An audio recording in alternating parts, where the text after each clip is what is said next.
इस वीडियो में हम करेंगे कक्षा 7 का प्रश्नावली 11.2 का प्रश्न नंबर 4।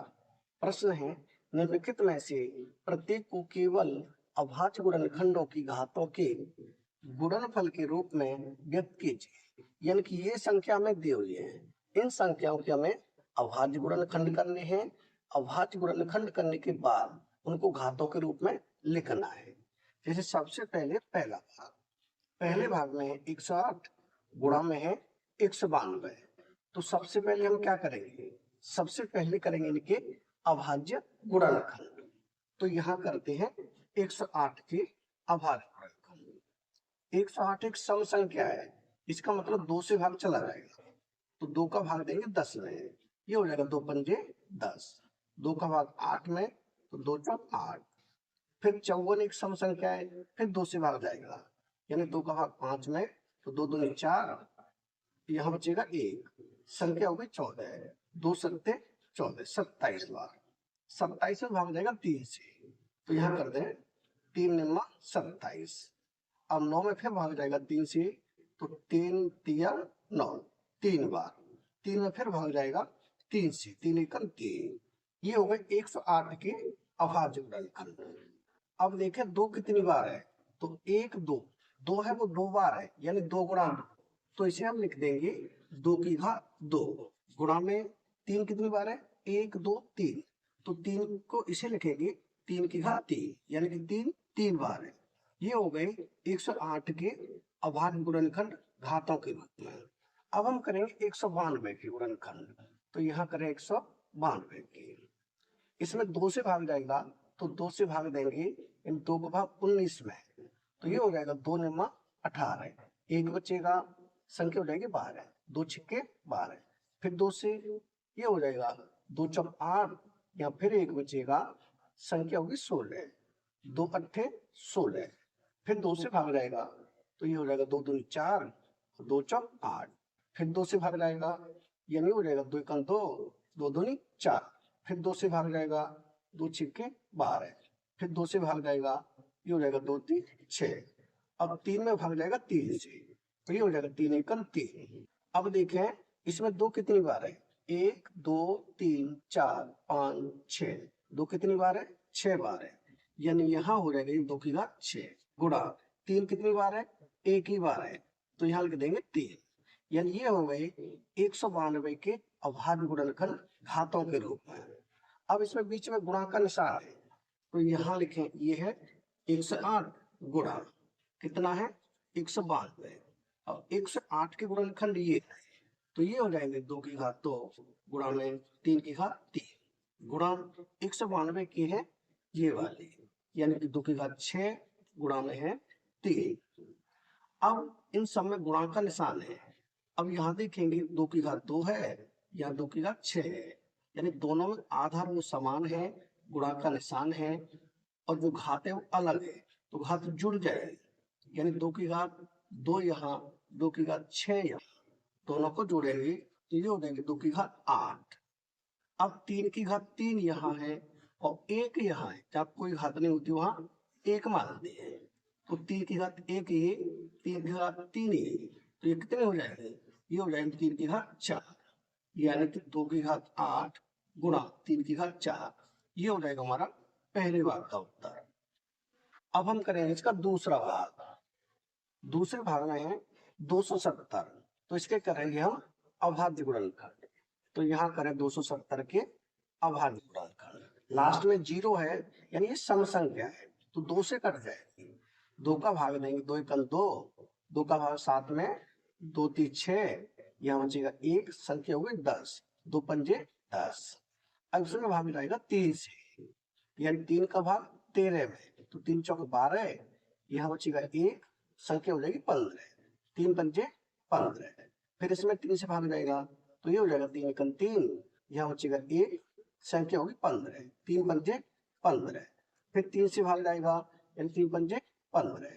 अब भाग जाएगा 5 से, 5 एकम 5, यानी ये हो गए 270 के अभाज्य गुणनखंड। 2 कितनी बार है, 1 बार है, तो यहाँ लिखेंगे 2 गुणा में 3 कितनी बार है, 1 2 3, तो ये हो जाएगा 3 की घात 3। गुणा 5 कितनी बार, एक बार, तो ये हो जाएगा 5, यानी कि 2 गुणा 3 की घात 3 गुणा 5, ये हो जाएगा हमारा दूसरे भाग का उत्तर। अब हम करेंगे इसका तीसरा भाग। तो तीसरे भाग में है 729 गुणा 64। तो पहले करें 729 के गुणनखंड।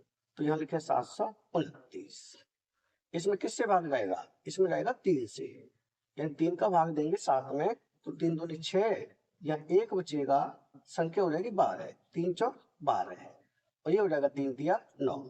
फिर 3 से भाग जाएगा, यानी कि 3 का भाग 24 में, तो 3 अट्ठे 24, और 3 एकल 3, 81 में फिर 3 से भाग जाएगा, तो ये हो जाएगा 3 दूनी 6, यहाँ बचेगा 2, संख्या हो जाएगी 21, यानी 3 सत्ते 21, 27 बार। अब 27 में फिर 3 से भाग जाएगा, तो ये हो जाएगा 3 निम्मा 27, 9 में भाग जाएगा फिर 3 से, यानी ये हो जाएगा 3 तिया 9, 3 में फिर 3 से भाग जाएगा, 3 एकल 3, ये हो गए 729 के अभाज्य गुणनखंड। अब देखेंगे 3 कितनी बार है, 1 2 3 4 5 6, 3 कितनी बार है, 6 बार है, तो इसे हम लिखेंगे 3 की घात 6, यानी कि 729 के अभाज्य गुणनखंडों को अगर घात के रूप में लिखेंगे तो ये हो जाएगी 3 की घात 6। अब देखें 64 के अभाज्य गुणनखंड, तो यहाँ लिखे 64। अब 64 में भाग जाएगा 2 से, 2 का भाग 3 में देंगे, 2 3 6, 2 का भाग 4 में, 2 दूनी 4, 2 का भाग देंगे 32 में, तो ये जाएगा 16 बार, 2 का भाग 16 में, 2 अट्ठे 16, 2 का भाग 8 में, 2 चौक 8, 2 का भाग 4 में, 2 दूनी 4, और 2 का भाग 2 में, 2 एकल 2।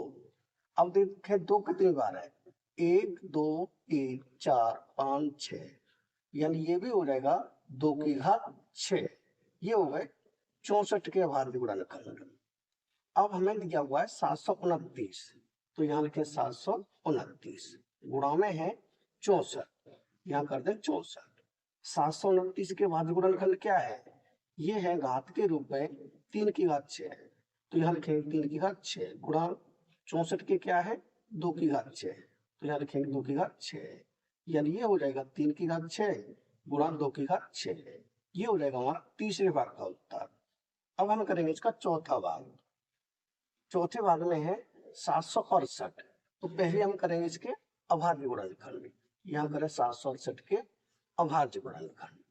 लास्ट में 8 है तो 2 का भाग चला जाएगा, यानी 2 का भाग 7 में है, तो ये हो जाएगा 2 3 6, यहाँ बचेगा 1, संख्या हुई 16, 2 अट्ठे 16, अब 2 का भाग 8 में, 2 चौक 8, फिर 2 से, यानी ये हो जाएगा 2 एकम 2, यहाँ बचेगा 1, संख्या हुई 18, 2 निम्मा 18, 2 का भाग 4 में, 2 दूनी 4, फिर 2 से, 2 का भाग 19 में, यानी 2 निम्मा 18, यहाँ बचेगा 1, संख्या हो जाएगी 12, ये हो जाएगा 2 छक्के 12, फिर 2 से, 2 का भाग 9 में है, तो ये हो जाएगा 2 चौक 8, यहाँ बचेगा 1, और ये 6, यानी संख्या हो गई 16, तो 2 अट्ठे 16, 2 का भाग 48 में है, तो ये हो जाएगा 2 दूनी 4, और 2 चौक 8, 2 का भाग 24 में, तो ये हो जाएगा 12, 2 का भाग 12 में, तो 2 छक्के 12, 2 का भाग 6 में, तो ये हो जाएगा 2 3 6,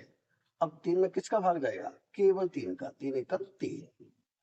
अब देखेंगे ये हो जाएगा 768 के अभाज्य गुणनखंड, 2 कितनी बार है, 1 2 3 4 5 6 7 8, 8 बार है 2, तो ये हो जाएंगे 2 की घात 8 गुणा 3 कितनी बार है, 1 बार, तो यहाँ लिखेंगे 3, यानी कि 2 की घात 8 गुणा 3, ये हो जाएगा हमारा चौथे भाग का उत्तर।